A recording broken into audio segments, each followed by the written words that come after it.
Hi, mathematicians. Today we're going to be working on a problem called people and their pets. We are going to be practicing two skills. One of them is that we can find the answer to multiplication problems by using grouping, arrays, repeated addition, and number lines. And we are also looking for patterns and properties to solve multiplication and addition problems. Oops. Today, we're going to be talking about some and using some of the standards for mathematical practices. Of course, all of these mathematical practices are important. They're habits of mind. So when we see math problems, we have to use these practices to solve the problems. But today, we're especially going to be thinking about practice number 2.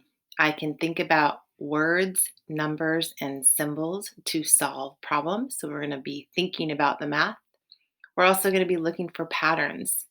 I can find patterns and use them to help me solve problems. When we're done, we're going to check our work and we are going to use some kind of model to show how we solve this problem. You'll see my model later in this video. Oops. Sorry about that. So the problem we're doing today has to do with Brianna, and she has a lot of pets at her house. With all of the pets and the people combined, there are a total of 44 feet in her house. What do you notice and what do you wonder about this problem? So that's one of those mathematical practices in just thinking about the math. What is this problem asking us to do? Well, we're going to be asked to think about what types of animals could be in Brianna's house. We're going to be asked to show the number of feet using pictures, models, or numbers. And then we're going to use math to model the situation to show how we actually got to 44 feet altogether. Notice in this picture here, we have bird, which has 2 feet. We have turtle, which has 4 feet. Guinea pig has 4 feet. Lizard has 4 feet. Snake has 0 feet. Dogs have 4 feet. One that I hadn't thought of, but I think is a great example, is hermit crab, which I believe has 6 feet. And then a rat, which has 4 feet. So to get started on this problem, we need to ask ourselves, how many feet for each type of pet? We can start by making a little chart. I'm going to show you an example of how we might do that. And I am going to draw that right here. So for example, I could make a chart. I call it a T chart. And I'm going to put what type of animal or human it is. So if I wanted to put a cat, CAT. And we know that this is about our feet. I'm going to use the abbreviation for feet, FT, period. And over here, I'm going to put critter.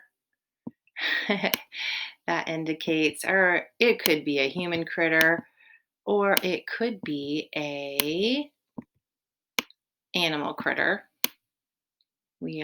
Oops, my drawing skills aren't great yet. So the critter is a cat, and we know a cat has 4 feet. Okay, the critter is a bird. We are going to write the bird. We know a bird has 2 feet. And of course, I could keep going.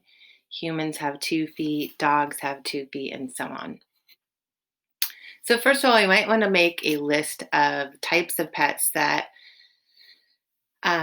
we could think of, and then how many feet they are. We could also think about how many people might live in Brianna's house. So I know in my house, I have 3 people. I know that each person has 2 feet. So if I were going to write a little checklist for my house, I would write that we have people. We know each person has 2 feet. And I'm sorry, that just looks like a D. My goodness, I will get better at this. And each person has 2 feet. But if there were 3 people in my house, I would have to say something like 3 times 2 to account for how many people total in my house. So, in your journals, you are going to think about how you want to solve this problem by first creating a list of pets, including people and how many number of feet each one has. Then we're going to think of the type of critters we could have in the household. And then we are going to draw a picture or create a chart to show how we got to the total of 44 feet in Brianna's house. There is not one right answer to this problem. This is where you get to have some creative thinking, and I'm going to show you my solution to this problem, which will be different from yours. But here we go. Let's see if I can ditch this.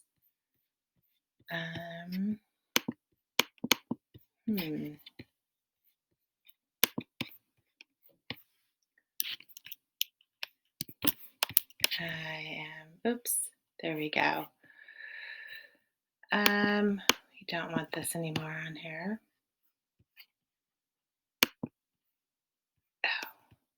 All right, here we go.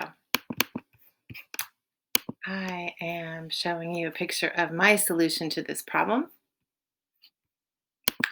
So my solution included, sorry about that, a drawing.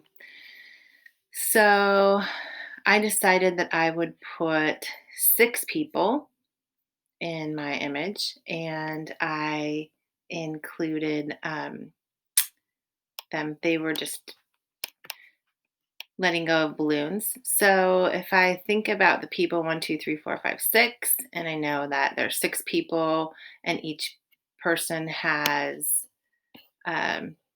2 feet, I can write 2 plus 2 plus 2 plus 2 plus 2 plus 2 is equal to 6 times 2, same thing. And I know that that's 12 feet altogether. I thought about the different types of animals that I wanted to show you in my picture, and I added in 1, 2, 3, 4 cats, 2 dogs, and 1 hedgehog. What I forgot to add into my picture, oh my goodness, I'm gonna have to go back and add this in, was my 2 birds, even though I put the equation down there. And notice I put a few worms under the ground, but of course they don't have any feet whatsoever. I hope you'll have fun creating your image and or chart to match this problem. I look forward to seeing your submissions and your creative thinking.